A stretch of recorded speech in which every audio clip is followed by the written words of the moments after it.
तो वही पता नहीं उसने बहुत रूडली बोला कि ये लो लस्सी, ले जाओ इसको बाहर और बाहर जाके देख लेना कौन करता है। वही most lowest point of my all interviews में कहूँगा वो था। और इसका इंटरव्यू बिल्कुल एंड में हुआ था जब तक वो आई थिंक वो पक चुके थे बिल्कुल ही। बस एक स्टेबल जॉब थी, तो I was just wondering if I should go this year too और take a drop for ISB next year. इतने इंटरव्यूज के बाद तेरी फाइनली एडमिशन कहाँ हो गया? अब ये MBA वीडियो का पार्ट 2 आ चुका है एंड श्रेय ने लास्ट वीडियो में बताया था कि उसने IIT बॉम्बे और MDI गुड़गांव का इंटरव्यू दिया था। उसके बाद उसने एक और कॉलेज का इंटरव्यू दिया था जिसके बारे में श्रेय बताएगा। अभी मोस्ट रिसेंट इंटरव्यू मेरा IIFT दिल्ली का था, तो इट वेंट क्वाइट वेल, मतलब डिसेंट इंटरव्यू था एंड काफ़ी थोड़ा छोटा था बाकियों से। तो इसका प्रोसेस ऐसा था कि पहले GD होएगी और फिर इंटरव्यू के लिए एक एक करके बुलाया जाएगा। तो सबसे पहले हमारा GD का टॉपिक था कि ब्रांडिंग और product, what is important, what is more important, क्योंकि सबको पता है इम्पोर्टेंट तो दोनों है। सो डिबेट थी कि मोर इम्पोर्टेंट कैसे है आपकी नज़र में। तो कुछ लोग मतलब जैसे ही GD स्टार्ट हुई कुछ लोग साइड ले रहे थे ब्रांडिंग की, कुछ प्रोडक्ट की, कुछ लोगों का न्यूट्रल स्टांस भी था। तो मैं मेनली स्टांस पे खेल रहा था कि जैसे अगर कोई नया कंपनी है, नई कंपनी लॉन्च है, तो I think to get the people know about the product, तो ब्रांडिंग बहुत ज़रूरी है। तो initial phase of the company branding is more important, but एक पॉइंट के बाद जब प्रोडक्ट लोगों तक पहुंच गया, देन प्रोडक्ट में दम होगा तभी वो कस्टमर्स उसको दोबारा खरीदेंगे। तो मैं मोस्टली इस स्टैंस पे था कि दोनों इंपॉर्टेंट हैं, इट्स जस्ट दैट कि अलग प्रोडक्ट लाइफ साइकिल में इनिशियल फेज में ब्रांडिंग इंपॉर्टेंट है और बहुत थोड़ा लॉन्ग टर्म देखें तो प्रोडक्ट इंपॉर्टेंट है। क्योंकि ब्रांडिंग नहीं होगी तो अवेयरनेस नहीं होगी, तो प्रोडक्ट चाहे जितना भी अच्छा हो, ब्रांडिंग अच्छी नहीं है, मार्केटिंग अच्छी नहीं है, उस चीज़ का फायदा नहीं है। और फिर इसमें हमने काफ़ी वो भी एग्जांपल्स भी शेयर किए थे कि जैसे कुछ कंपनीज हैं जो सिर्फ ब्रांड के दम पे चल रही हैं।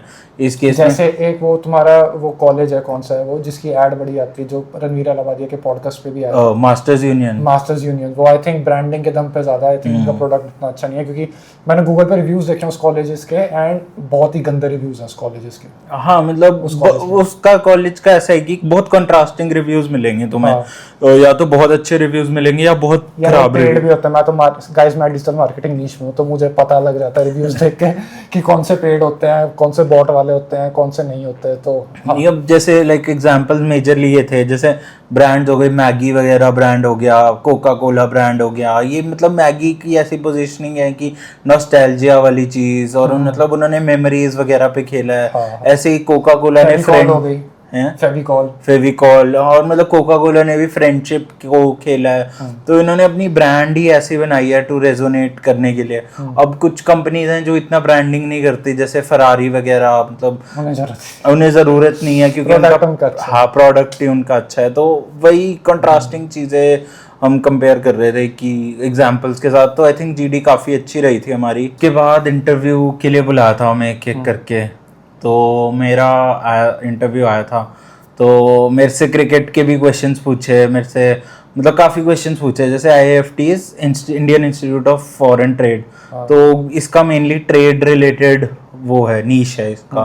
तो मेरे से ट्रेड के भी क्वेश्चंस पूछे थे, लाइक सबसे पहले तो टेल मी अबाउट योरसेल्फ वगैरह। तो उसमें मैंने क्रिकेट मेरी इंटरेस्ट बोला था, तो उसने मेरे से पहले पूछा कि do you know the exact weight of cricket ball. तो एग्जैक्ट नहीं पता, तो मैंने बोल दिया हाँ, मतलब मेरे को एग्जैक्टली नहीं पता था, मैंने नो बोल दिया। तो उसके बाद उसने कहा ठीक है, अच्छी बात है, गेस करो तुम, मतलब लॉजिकली। इस बार आई थिंक तूने गेस करा होगा। इस बार ही मैंने गेस करा था मैंने, मतलब, और मेरा काफ़ी क्लोज गेस था, मतलब क्लोज क्या, सही गेस बोला था। मतलब मैंने 5 to 6 ounces बोला था, और वो इतना ही होता है, which is close to 150 grams। तेरा गेस भी बहुत सही था, काफ़ी एक्यूरेट था। तो यहाँ से मेरा इंटरव्यू स्टार्ट हुआ।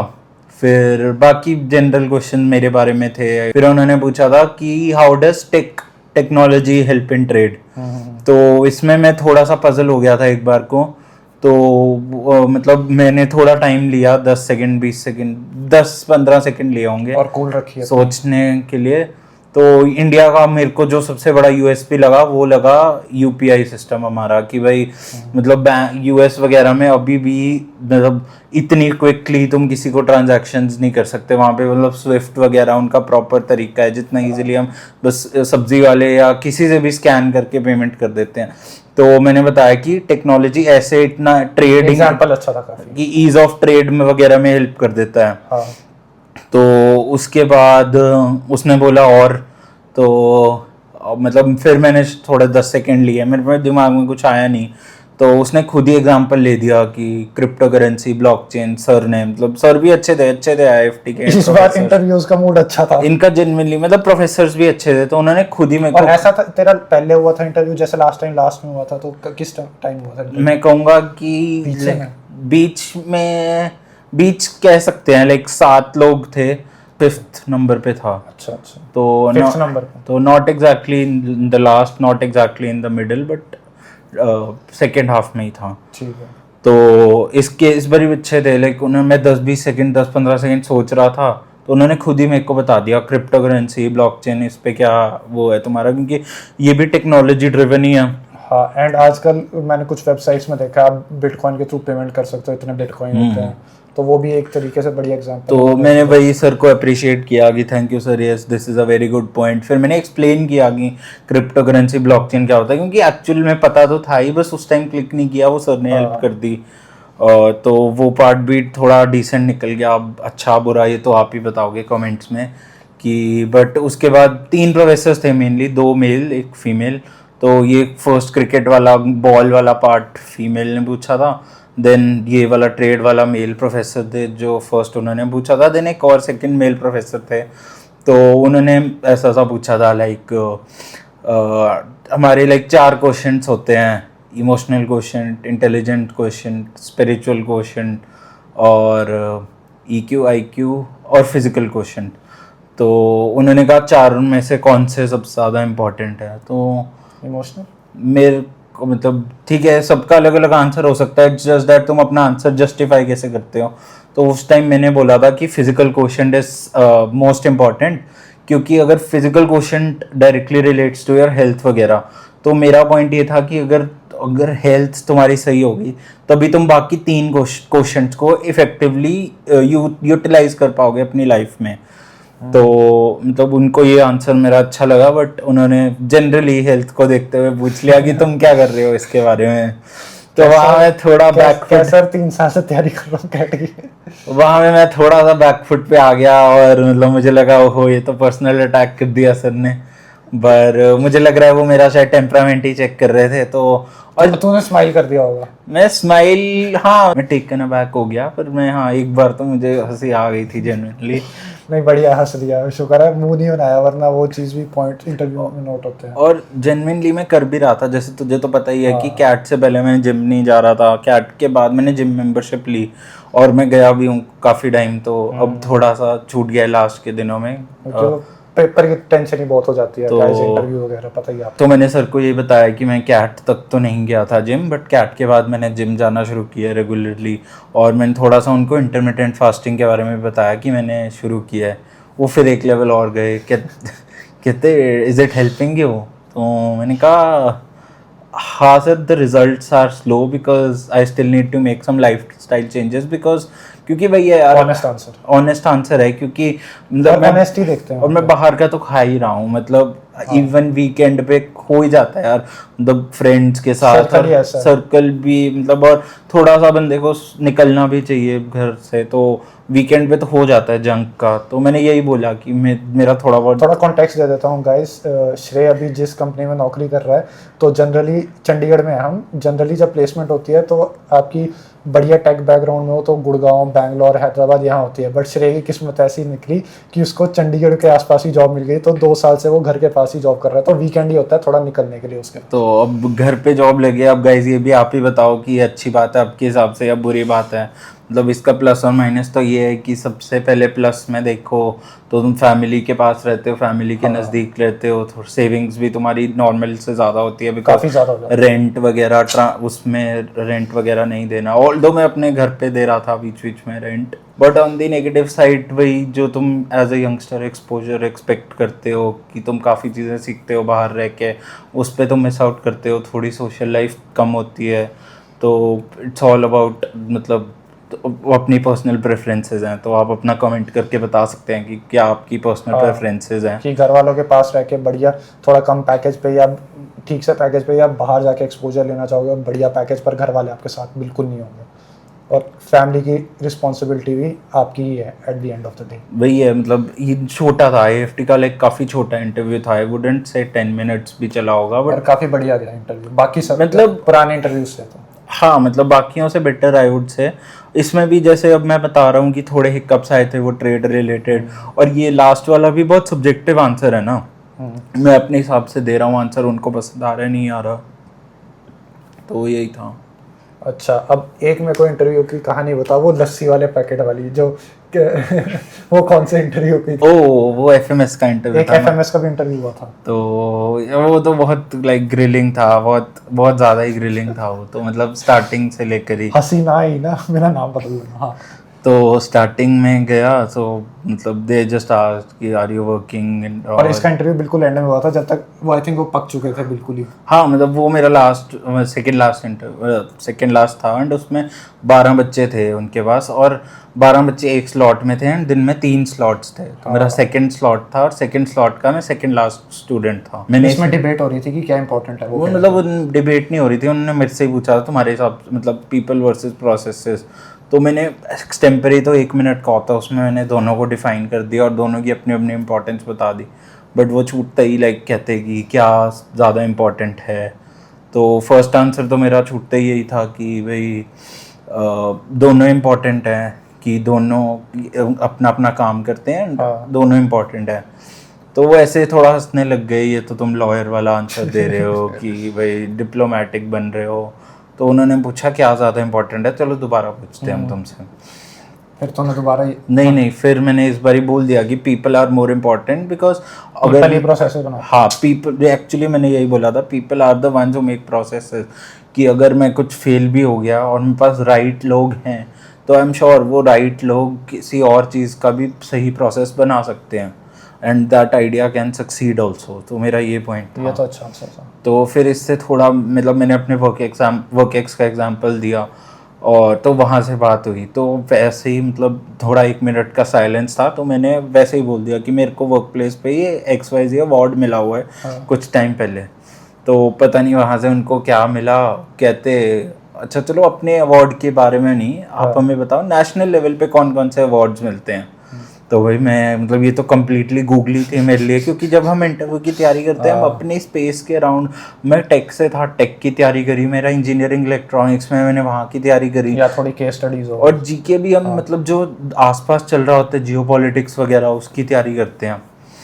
ये मेरे लिए बहुत वियर्ड था, बट चलो थोड़ा बहुत तो सबको ही पता होता है, तो इसमें मैंने स्टार्ट किया बोलना कि पद्मश्री, पद्मा भूषण, पद्मा विभूषण वगैरह, तो मेरे हिसाब से मैं 3 बोल रहा था, उन्होंने 5 नाम मांगे थे, भारत रत्न आता था उसमें, हाँ वो भी आता है, तो मैंने ये 3 बोले थे, तो वो कहते ये तो पद्मा सीरीज हो गई, तो उन्होंने मेरे 3 आंसर्स को एक में कंक्लूड कर दिया, और उसमें भी उन्होंने मेरे से पूछा था पद्म भूषण और पद्म विभूषण में क्या फ़र्क है, मेरे को वो भी एग्जैक्ट डिफरेंस नहीं आता था, और उन्होंने मेरे से अवॉर्डीज़ भी पूछे थे, तो अवॉर्डीज़ भी मुझे नहीं पता थे एज सच। तो उसके बाद उन्होंने पूछा और बताओ, तो वही भारत रत्न आया मेरे दिमाग में, खेल रत्न आया, अर्जुन खेल रत्न, हाँ मेरा तो वो भी दिया, तो भारत रत्न बोला मैंने पहले, भारत रत्न भी उन्होंने मेरे से पूछा किसको मिला है, बट मेरे को वो भी उस टाइम नहीं क्लिक किया, अभी पूछोगे तो मैं 5 नाम शायद गिना भी दूँ, उस टाइम एक भी नहीं क्लिक किया। सचिन मेरे को याद है, हाँ मतलब उसने भी सामने से छूटते ही यही ध्यानचंद, हाँ उसने छूटते ही यही बोला कि सचिन तेंदुलकर ही बोल देते हैं, तो मैं वही अपोलोजाइज़ किया, कुछ कर तो सकते नहीं थे। तो उसके बाद उसने वहाँ और बताओ अवार्ड्स, तो फिर मैंने मंगेशकर है, आई एम नॉट श्योर, अगर वो नहीं है तो फिर कौन होगा? और फिर मैंने अगला अवार्ड बोला मेजर ध्यानचंद खेल रत्न अवार्ड, तो जो पहले राजीव गांधी खेल रत्न अवार्ड भी था। और फिर मैंने उसके उन्होंने अवार्डीज पूछे तो मैंने वो भी बता दिए। आई थिंक विराट कोहली, हाँ हाँ, युवराज सचिन सिंह है, तेंदुलकर है, हाँ द्रविड़ है, हाँ हाँ। और उसके बाद उसने पूछा, MS धोनी होगा, हाँ रोहित शर्मा भी है, रोहित शर्मा को रिसेंटली, हाँ और जडेजा को भी अभी recently जडेजा को भी। तो उसके बाद तो मैंने इसमें लाइन लगा दी, लड़ी लगा दी क्रिकेट क्रिकेटर्स की। पिछला ब्लॉग देख लेना, क्रिकेट खेल के आते हैं। और उन्होंने और अवार्ड पूछा तो वही उसमें अर्जुना अवार्ड था एक, वो पता था। हाँ। उसके भी ऐसे ही 2-3 नाम ले दिए, शिखर धवन वगैरह को भी मिला हुआ है वो अवार्ड। तो बट उसके बाद मेरे को अवार्ड की लिस्ट भी नहीं पता थी, मतलब वो और एक्सपेक्ट कर रहे थे, वो शायद एक कॉरपोरेट या एंटरप्रेन्योर्स का होता है गोल्डन पीकॉक अवार्ड, तो वो एक्सपेक्ट कर रहे थे वो, बट मुझे नहीं पता था वो।